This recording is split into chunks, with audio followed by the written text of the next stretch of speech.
Story 1. The Haunting of Room 404. It had been a running joke among students at Oakwood University. Don't stay in room 404. Every year, freshmen heard the same warnings, usually told around late-night pizza parties or campus bonfires. Most students laughed it off, dismissing it as just another campus ghost story. But for those unlucky enough to be assigned to room 404, the joke quickly lost its charm. This year, the room was given to a new resident, Emily. A transfer student excited for a fresh start, she paid little attention to the rumors swirling around her dorm assignment. Her dorm, like most old university buildings, creaked and groaned with age, and the occasional odd sound didn't bother her. She chalked it up to the building's old pipes, or the wind rattling the windows. The first night in room 404 was uneventful, and Emily settled in easily. But as the days went on, strange things began to happen. It started small. Her desk chair would be pulled out from her desk when she returned from class, or the window would be open, though she was sure she had left it shut. At first, she thought nothing of it, figuring she must have forgotten to close it or left the chair out herself. But one night, while studying late, the room grew cold. The temperature dropped so drastically that Emily could see her breath in the air. Puzzled, she checked the thermostat. It was set to a normal temperature. Then came the sound, faint at first, like a soft tapping from inside the walls. It grew louder, a rhythmic knocking as if someone was tapping their knuckles against the wall just above her bed. Probably a pipe, she murmured to herself, trying to stay calm. But deep down, she felt the first tinges of unease. When the knocking didn't stop, Emily decided to leave the room for some air. As she grabbed her jacket, she heard something that sent a chill down her spine, a soft, whispering voice. She couldn't make out the words, but it was close, too close, as if someone was standing right behind her. She spun around, but the room was empty. The next day, Emily couldn't shake the feeling that something was wrong with room 404. She mentioned the strange noises and cold temperatures to a few friends in the dorm, but they just laughed. "Didn't you hear?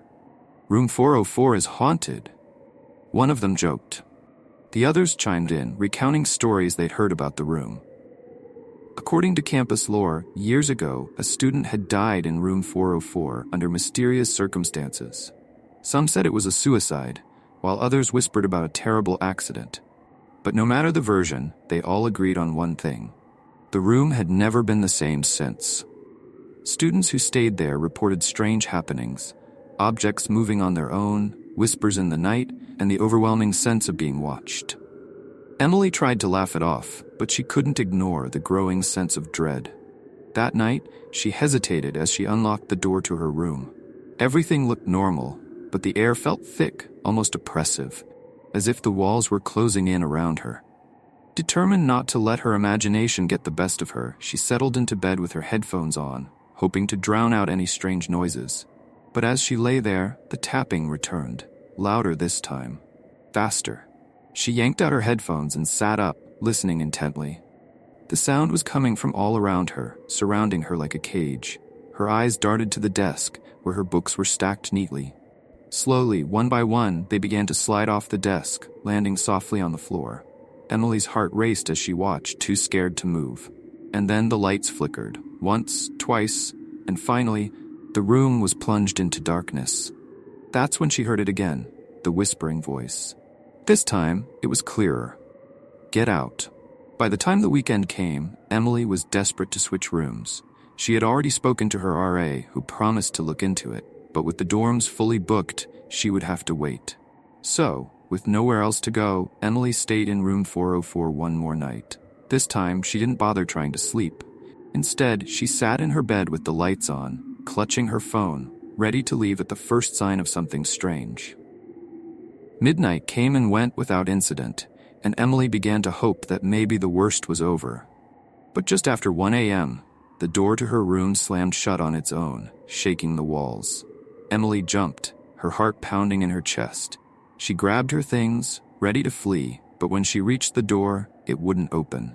She twisted the handle, pulled with all her strength, but it was as if the door had been sealed shut from the outside. The lights flickered again, casting long, eerie shadows across the room. And then in the dim light, Emily saw it, a figure standing by her desk. It was a woman, pale and thin, dressed in what looked like an old-fashioned nightgown. Her face was twisted in sorrow, her eyes hollow and dark. The woman's lips moved, but no sound came out. Emily froze, her hand still on the doorknob. The woman took a step forward, her gaze locked on Emily. The air in the room grew colder, and Emily could feel the breath leave her lungs as fear gripped her body. The woman raised her hand, pointing toward the door. "Leave." Suddenly, the door flew open, and Emily bolted. She ran down the hallway, not stopping until she was out of the building and on the street, gasping for air. She never returned to room 4. The next day, the university allowed her to switch dorms. When she asked if anyone had ever reported strange occurrences in room 404, the staff was evasive, refusing to give her a straight answer. But Emily knew what she had experienced wasn't just a story. To this day, room 404 remains occupied by unlucky students, and every year the legend grows. Some laugh it off, others dismiss it entirely, but those who have stayed there know the truth. The spirit of the woman who died in room 404 is still there, waiting. Story 2. The Library Phantom. Rachel was a graduate student at Grayson University, juggling a demanding schedule of research and teaching assistant work. Her favorite place to study late at night was the university's main library. It was a massive, Gothic-style building with high, arched ceilings and endless rows of books. The library was usually deserted after midnight, and Rachel enjoyed the quiet solitude. One night, just after 11 p.m., Rachel settled into her usual corner in the uppermost floor of the library. The old reading room was always eerily silent, with only the occasional creak of the building settling to break the stillness. As she buried herself in her notes, she noticed a peculiar shift in the atmosphere. It grew colder, and the hairs on the back of her neck stood up. She shrugged it off, thinking it was just the old building's faulty heating system. Around midnight, the lights in the far corner of the library began to flicker. Rachel glanced up, but quickly returned to her work. A few minutes later, she heard a faint noise. At first, it sounded like the shuffling of papers, or maybe the wind blowing through the old shelves. But as she listened more closely, the sound resembled soft footsteps. She looked around, expecting to see another student wandering through the aisles, but the floor was empty. The footsteps grew louder, approaching from behind her. Rachel spun around, but no one was there. The only sound was the steady hum of the overhead lights and the ticking of the old library clock. Shaking her head, Rachel dismissed the sounds as her imagination playing tricks on her. After all, it was late, and she had been studying for hours. She put her headphones on and tried to focus, but the uneasy feeling lingered. Over the next few nights, Rachel noticed the strange occurrences happening more frequently. The lights would flicker whenever she stayed late, and the footsteps seemed to follow her around the library, always just out of sight. No matter how many times she checked, the place was always empty. One night, while she was packing up her books, she heard something that made her freeze. A faint whisper. At first, she thought it was the wind, but the words were unmistakable, soft but clear. "Help me." Rachel's heart raced as she turned, but the room was empty. The whisper came again, this time more insistent. "Help me." She quickly gathered her things, eager to leave. As she stood to head to the exit, a sudden chill swept through the room and the lights flickered violently before shutting off completely. Rachel was plunged into darkness, the only light coming from her phone's screen. The air around her felt thick and heavy, as if something unseen was closing in on her. Her breath caught in her throat as she heard it again. The footsteps, but this time they were much closer. With trembling hands, she turned on her phone's flashlight, sweeping the beam across the room. In the corner, by the old study desks, she saw something that made her blood run cold. A figure stood there, barely visible in the dim light. It was a woman, dressed in old-fashioned clothes, her face obscured by shadows. She was standing completely still, watching Rachel. Rachel's legs felt like lead, her pulse thundering in her ears. She couldn't move, couldn't speak. The figure didn't come any closer, but its presence was suffocating. Then, just as suddenly as she appeared, the woman vanished. The lights flickered back on and the library returned to its eerie stillness. Rachel bolted from the room, not stopping until she was outside in the cold night air, gasping for breath. She couldn't shake the image of the woman from her mind. Who was she? And what had she wanted? Determined to get to the bottom of the strange events, Rachel began asking around about the history of the library. Most students brushed off her questions, saying the building was just old and full of creepy noises. But one of her professors, Dr. Latham, seemed to know more than he let on. There are stories, he said when she asked him about the figure she had seen. Rumors about the library, but most people don't believe them anymore. Rachel pressed him for details, and Dr. Latham finally relented. Decades ago, before the library was built, the land had been home to a woman named Eleanor Gray, the daughter of a wealthy family who donated the property to the university. Eleanor had been a brilliant scholar, but she had suffered from severe depression. She spent most of her days locked away in her study, poring over books, isolating herself from the world. One night, Eleanor disappeared. Her body was never found, but rumors spread that she had taken her own life, her spirit unable to leave the place she loved most. When the university built the library on her family's land, stories of strange sightings and noises began to circulate. Some said Eleanor's ghost still wandered the building searching for peace. Rachel's blood ran cold. The figure she had seen, it must have been Eleanor. The whispers, the flickering lights, the cold presence, it all made sense now. That night, Rachel returned to the library, her heart pounding with both fear and determination. She wasn't sure what she hoped to find, but she needed answers. As she stepped into the dimly lit reading room, the familiar chill settled over her. "Eleanor?" she called out, her voice trembling. For a moment, nothing happened. The library remained silent, the old clock ticking away the seconds. Then, the lights flickered, and the footsteps returned, soft, deliberate, moving toward her. Rachel's heart raced, but she stood her ground. "What do you want?" she whispered. Suddenly, the figure appeared again, standing in the same corner as before. This time, the woman's face was clearer.